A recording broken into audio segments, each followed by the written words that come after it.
geralmente a entrevista, as pessoas, o jornal, ele só aparece na periferia em tempo de crise, né? Quando está com problemas.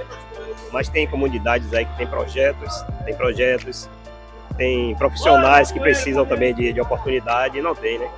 A periferia é um celeiro de oportunidade, só que a gente não acha essa oportunidade pelo fato da forma que ela é apresentada na mídia, né? Na mídia em si, ela é apresentada como um local de problema, um local de confusão, um local de atrito.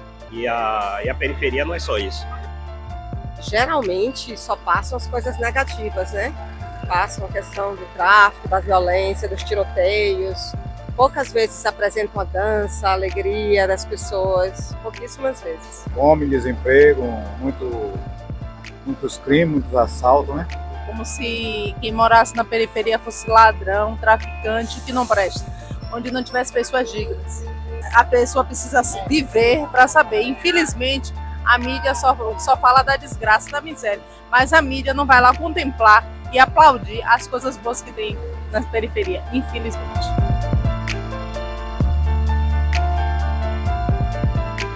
Sempre o favelado é dito como ladrão, né? Para a grande sociedade. Eu sou favelado e sou trabalhador, entendeu? Nasci na periferia e estou na periferia até hoje. E sou formado também, entendeu? E não saio, não perco minhas origens. É isso que eu penso, eu falo.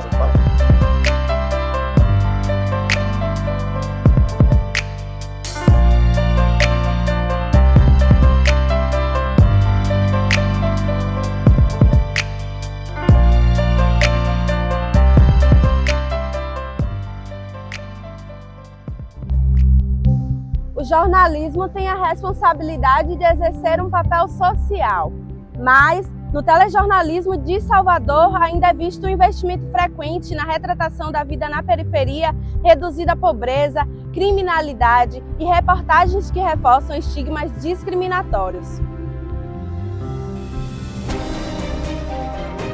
Moradores se sentem atingidos pela forma como as comunidades em que vivem são veiculadas na mídia.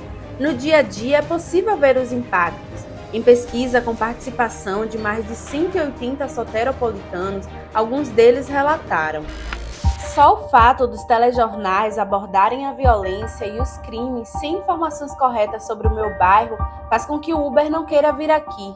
E as empresas diminuem as vagas, como se nas favelas não existissem profissionais corretos. Outro disse: pessoas que te rotulam por saber que sou moradora de um bairro periférico e que se recusam a ir à minha casa. Tinham 2 pessoas concorrendo à mesma vaga que eu. Outras moravam em bairros melhores do que o meu. A vaga ficou para quem morava em localidade que não apresentava risco. Gislane conta que já foi demitida de um emprego por morar em bairro periférico. Eu saía muito tarde do trabalho e realmente tinha um transporte para o horário que a gente fechava a loja. Então, realmente, por causa do bairro, que é tipo visível de que havia muita violência, então não podia vir me trazer até minha porta. E aí, como foi? Aí teve aquela conversa entre os donos da empresa, tudo certinho. Então, foi um tempo que se organizaram para poder sair. Então, o carro ele disse que não vinha? Não podia vir porque era muito tarde e era perigoso. E aí você teve que sair do trabalho? Foi. Porque aí eu atravessava a passarela para poder aventurar um ônibus para eu vir para casa, por causa do horário que eu saía o quê? Meia-noite. E aí eles te chamaram para conversar? Foi. Aí me chamaram para conversar, falar realmente sobre o transporte que não dava, se eu tinha alguém na minha família que podia ir me buscar no trabalho, como não tinha. Deram uma desculpa, simplesmente, mas eu já sabia que era mesmo por causa do transporte. Porque nem todo mundo queria vir entrar no bairro. Como foi que você se sentiu com isso? Eu me senti péssima, né? Porque hoje em dia é uma queixa e antigamente não tinha essa possibilidade de você dar uma queixa, né? Discriminação. Hoje, falando do 2023, a gente viu que surgiu algumas evoluções. Quando a gente vai ver alguns programas específicos, a gente vê que alguns repórteres, quando vai também na favela, eles se conectam, mas isso é uma ou duas emissoras. Acho que, falando de Salvador, que é a cidade mais negra fora da África, a gente botar um canal de TV e ver a negritude, o favelado sendo minoria dentro de uma programação dessa, ainda falta evoluir muito.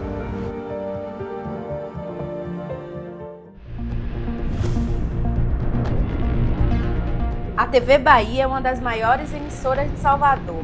Com experiência de 20 anos de telejornalismo, Bruno Pita, que já chefiou equipes de reportagem e produção, fala sobre a preocupação que existe em não reforçar estigmas.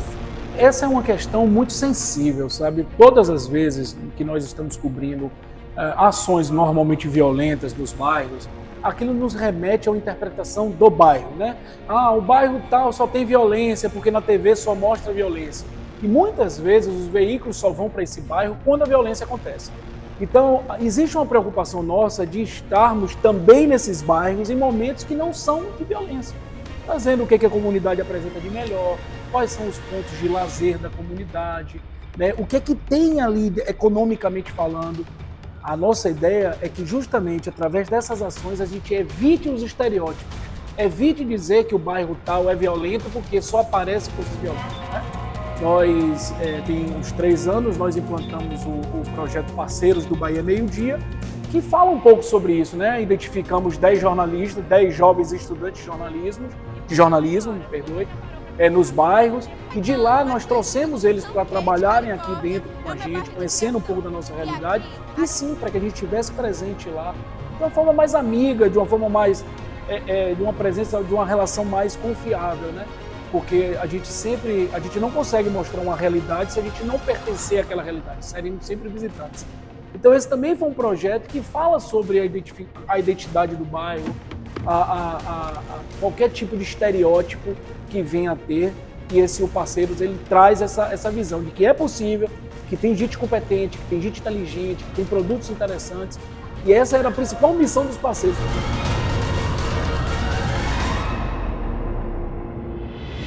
O discurso falado, associado a imagens impactantes, constroem o imaginário das pessoas.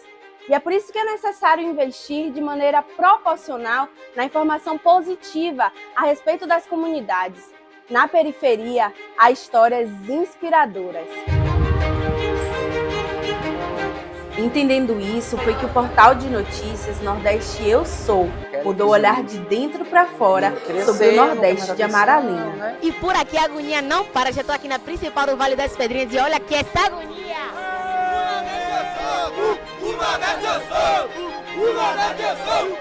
A gente vive um território que é extremamente descriminalizado, né? As mídias tradicionais não vêm no nosso território falar do que existe na comunidade, né? Existe de bom. Esportistas, músicos, festas maravilhosas que não tem um nível de violência na nossa comunidade. E a gente acabou pegando o gancho, vamos falar sobre o positivo da comunidade, né? Da área do lazer, da área do entretenimento, né? Falar de moradores que têm uma história positiva. E isso fez o Nossa Pessoa ser o que é hoje, né? Contar a história para Salvador. Né? Salvador conhece o nosso território por conta do nosso trabalho. Logo no momento a gente tinha sede, né?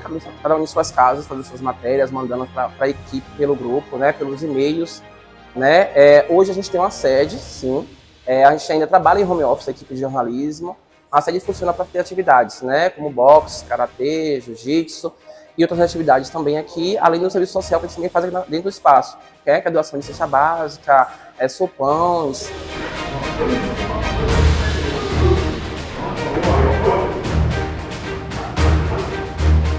Já venho dentro desse trabalho, desse projeto, há mais de 30 anos, né? E o site chegou, depois temos 13 anos, o site faz 13 anos já, o site Nordeste Eu Sou, e chegou para agregar, né? A gente fazia nosso trabalho, participava de competições e não era divulgado, não tinha como a gente apresentar nossos atletas, né? E hoje, graças a Deus, a gente tem como, com essa parceria do NEST, até porque alguns atletas entram aqui para treinar sem expectativa nenhuma, autoestima lá embaixo, né? Sem esperança nenhuma de vida, e de repente chega aqui, consegue ter expectativa, vida, né? O sonho, né? Aquela chama do sonho dele de um dia estar no ringue, poder fazer alguma coisa pela mãe, pelo pai, que depois começa a participar do boxe, passa a ser reconhecido, né? Então isso pra gente é gratificante. E com a parceria do NES ficou melhor ainda. A gente trabalha com jovens do território, né, que estão em formação acadêmica de jornalismo, outros não estão, né, tem outros caminhos aí, jovens que ainda não entraram na faculdade, e já passaram pelo Nordeste do Sul em torno de 200 jovens, 300, que é muito rotativo a nossa equipe. Todos os sábados, o pessoal de Santa Bárbara vem vender aqui no Vale das Pedrinhas. Tem uma feira que todo domingo acontece aqui, pessoas da Pituba, Rio Vermelho, outros bairros vêm comprar aqui. Sabe, tem a Feira de São Joaquim, a gente tem a Feira do Nordeste, sabe? E nas segundas-feiras aqui, a gente tem a nossa praia aqui, na Ribeira tem a segunda-feira sem lei. Né? Segunda-feira sem lei é que também a mesma coisa, a nossa praia aqui enche de pessoas, vai curtir, vai dançar, vai beber, vai se confraternizar, trocar, sabe? Então assim, tem todo um contexto aí que pode ser contado, que não conta, sabe? E aí a gente luta todos os dias para trocar essa imagem que nós temos. Hoje a gente quebrou muito esse paradigma. Nós somos um bairro violento, um bairro inacessível. Então as pessoas vêm aqui sem problema algum. Grande parte da população de Salvador vive em comunidade periférica. Em nota, o IBGE diz que a capital baiana possui mais de 2.500.000 habitantes. Dentre os 60 bairros que participaram da pesquisa para a construção dessa reportagem, calcula-se aí em média 1.300.000. Ou seja, Salvador é uma capital com diversas favelas e favelados. De acordo com uma pesquisa do Data Favela, o Brasil possui mais de 13.500 comunidades. É um número alto de pessoas que precisam de representatividade. Por isso, a CUFA luta para que a favela seja reconhecida como um lugar de potência. A CUFA atua em várias frentes. A gente, durante a pandemia, atuou principalmente na frente de combate à segurança alimentar, mas a CUFA já existe há 25 anos, começou no Rio de Janeiro, hoje está no Brasil inteiro, em mais de 5.000 favelas. Mas a grande diferença é que a CUFA vem atuar nesse território não para mudar, mas potencializar aquilo que existe de positivo. É colocar as pessoas daquele território como protagonistas da sua própria ação. Favela como uma grande potência. O Celso Taíde, fundador da CUFA, ele sempre falou, favela não é carência, favela é potência. Potência em economia, porque se a favela fosse um estado brasileiro com o número de renda, seria o maior estado do Brasil, com 202 bilhões de renda por ano a favela movimenta. Se nós movimentamos essa economia, nós também consumimos. Tirar essa ideia que favela é carente, tem pessoas carentes. A favela tem doutores, tem doutoras, tem jornalistas, tem juiz, tem desembargadores. A favela tem de tudo, a favela é um mundo. A favela não é aquilo, a favela é o mundo.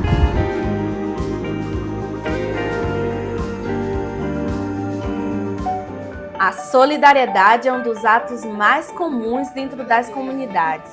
Em Cosme de Farias, o Centro Comunitário Unidos pelo Social vem criando oportunidades e dando esperança para o bairro. Com cursos profissionalizantes, atendimentos médicos, oficinas para crianças e adolescentes e realizando diversas ações sociais. A nossa forma de atuação, a gente vem entender qual a nossa maior dificuldade no nosso bairro, né? Sabendo a gente que os pilares, né, da saúde, da segurança e da educação estão abalados, a gente está tentando ser um gancho para poder melhorar, né, quanto à saúde, né? A gente tem uma saúde básica, né, um atendimento básico de saúde, com o qual a gente tem uma parceria muito grande com a Fundação José Silveira. Atendimentos esses são voltados para a família, para a criança e para o idoso. Né, temos clínicos, ginecologista, pediatra, dentista infantil, mutirões de ultrassons, mutirões de preventivo. Né, temos uma parceria grande agora com a UFBA, no qual nós realizamos aqui mesmo na instituição exames de laboratório. Então, tudo para que a própria comunidade tenha essa comodidade desses serviços bem servidos para ser bem atendido. Então, a gente entende que o que a gente faz volta pra gente, né? Então é um sorriso, é saber tratar e isso se multiplica.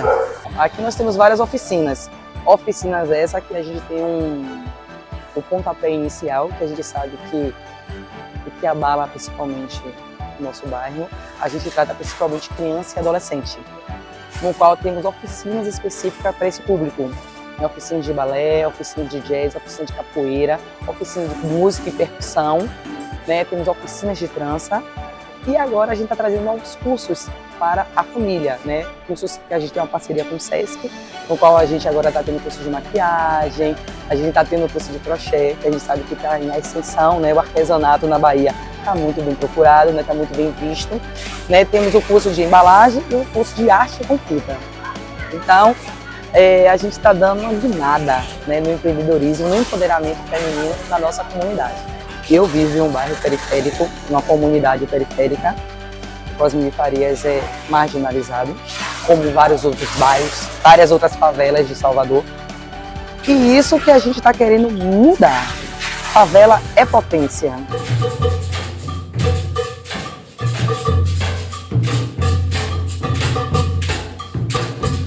Hoje, com o Sergipe aqui no bairro de Cosme de Farias é mais fácil. Onde é ONG? Onde é a ONG do Sossego? Então, virou um marco. As pessoas entenderam que no Sossego, atendendo Cosme de Farias como um todo, é um local que atende a comunidade sem distinção.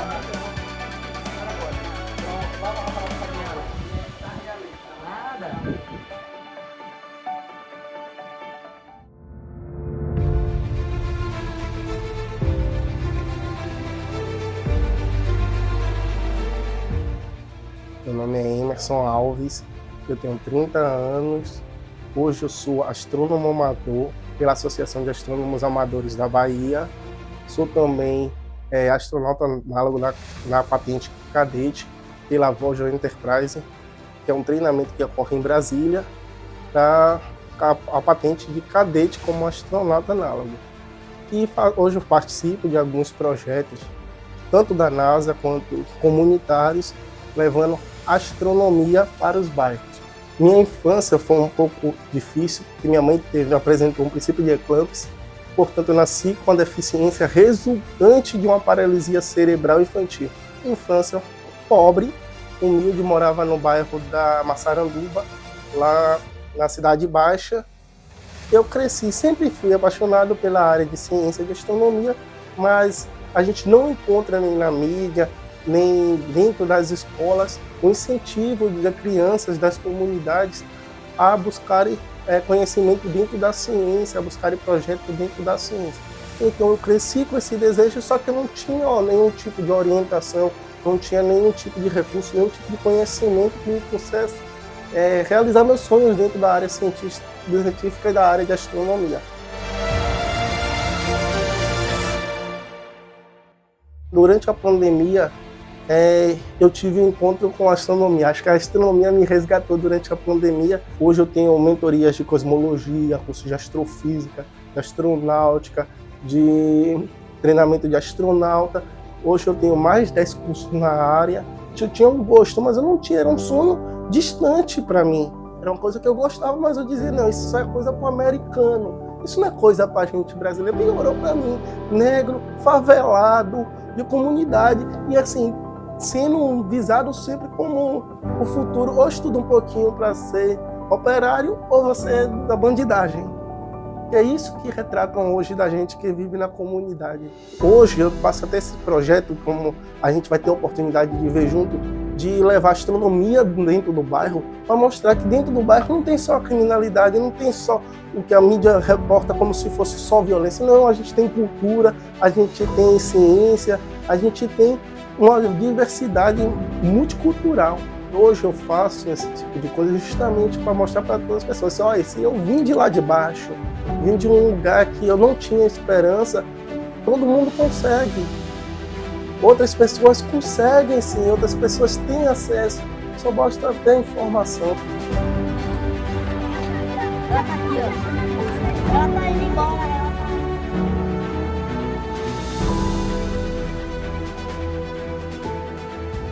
Ter essa oportunidade na minha vida é única, de verdade.